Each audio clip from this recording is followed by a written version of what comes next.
તો રાધે રાધે.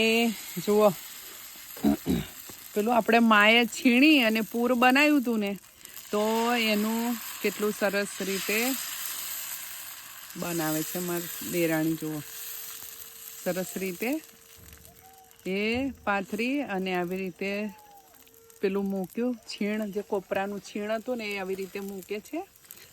અને સેમ ઢોસાનું ખીરું હોય ને એ રીતનું જ, પણ આની અંદર પેલા ખીરાની અંદર થોડીક ગોળ ભેગો કરવો પડે ને આ ગોળનું છે થોડુંક આ સળગાવતા રહેવાનું અને બનાવતા રહેવાનું આવી રીતે.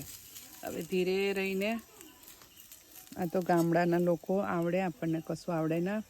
ચૂલો કેવી રીતે સળગાવવાનો, જો સરસ રીતે લાલ થઈ જાય ને પછી એને ઉતારવાનું. દીવાનું અજવાળું, કારણ કે લાઇટ છે પણ થોડું અંધારું પડે છે. એ પલટાવશે આવી રીતે. જુઓ એ હા, આ લોકોને આવડે. મેં કીધું હું બનાવું થોડા તકે, ના, એટલે એની રીતે બનાવે છે સરસ રીતે. એ હા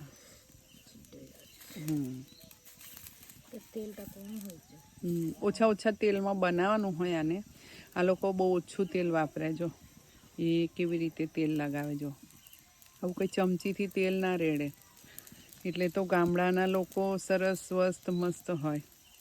અને પછી ઉલટ પાલટ કરી અને આવી રીતે થઈ જશે શેકાઈને. આના જેવો આ કેવું શેકાઈને થઈ ગયો છે, એવી રીતે શેકાઈ જશે. એ આ તૈયાર થઈ ગયો. જો આ ખાવા માટે રેડી છે, ખાવા માટે રેડી છે. અને પેલાને ઊંધો કર્યો, હવે એની સાથે બીજું પાથરીને કરશે.